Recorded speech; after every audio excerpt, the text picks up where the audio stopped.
Hello friends, Java language सीखने की series में आज हम लोग प्रोग्राम करेंगे। वो बेसिकली एरे से रिलेटेड होगा। तो यहाँ पे बेसिकली हम लोग क्या करेंगे, एवरेज कैलकुलेट करेंगे। तो इससे हमें और क्लियर होगा जो हमने लास्ट टाइम एरे का कॉन्सेप्ट पढ़ा है। तो यहाँ पे बेसिकली हम लोग यूजर से वैल्यू इनपुट करवाएंगे। तो एक फाइल क्रिएट कर लेते हैं। फाइल नेम होगा हमारा calculate average, publish stated word में फिनिश। यूजर के द्वारा डेटा एंटर करवाना है, तो यहाँ पे इंपोर्ट कर लेते हैं java.util।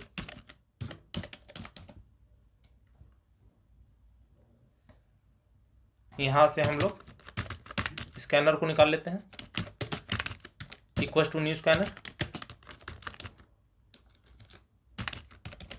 system.in।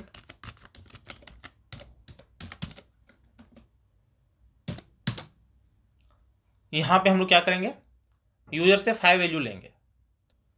तो यहाँ पे सपोज हम लोग कर लेते हैं int n equal to scan.nextInt। ये बेसिकली साइज बताएगा, जो एरे का साइज होगा। एरे बना लेते हैं, तो int arr कर लेते हैं इक्वल टू न्यू int।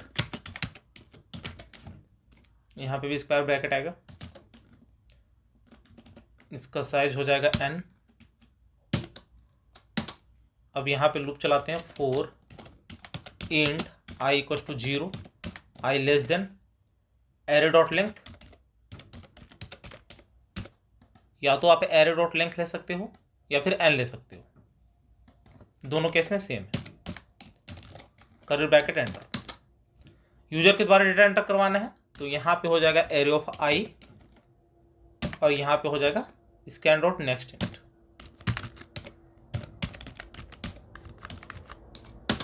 तो यहाँ पे जैसे जैसे लूप चलेगा एरे पे वैल्यू स्टोर होता रहेगा। अब यहाँ पे हमें क्या करना है, एवरेज कैलकुलेट करना है। तो एवरेज कैलकुलेट करने के लिए क्या करते हैं, sum of element divide by number of element. तो टोटल एलिमेंट 5 हो गए और सारे एलिमेंट को हमें सम करना है। तो चाहो तो आप इसी लूप के अंदर सम करवा सकते हो जब आप यूजर से डेटा एंटर करवा रहे हो, या फिर अलग से लूप चला सकते हो। तो हम दोनों केस में देखने वाले हैं। यहाँ पे डेटा एंटर हो जाएगा सारा, फिर यहाँ पे लूप चलाते हैं for int I equal to 0, I less than array dot length I plus plus, curly bracket enter. यहाँ पे सम करवाने के लिए एक वेरिएबल ले लेते हैं। यहाँ पे कर लिया int सम इक्वल टू 0 कर लेते हैं इनिशियल वैल्यू। यहाँ पे सम होता रहेगा, तो sum equal to sum plus array of I। तो इसमें कैसे स्टोर होगा वैल्यू, फर्स्ट लूप जब चलेगा I इक्वल टू 0, तो जो 0 का वैल्यू होगा एरे ऑफ I में वो सम के साथ सम हो जाएगा। तो इनिशियल वैल्यू सम का 0 है, तो 0 प्लस एरे ऑफ I वो स्टोर हो जाएगा इस वाले सम में। जब सेकेंड लूप चलेगा I equal to 1, 1 less than equal to array dot length, condition true होगा।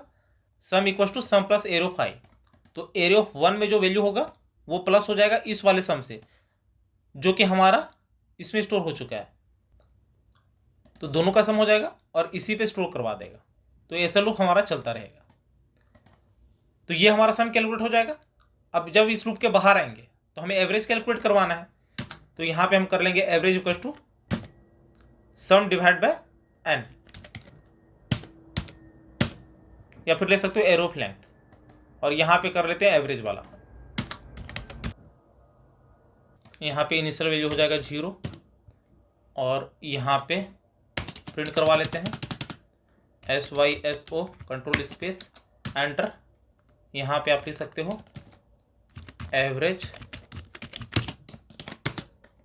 यहाँ पे प्लस एवरेज। इसको सेव किया, रन किया।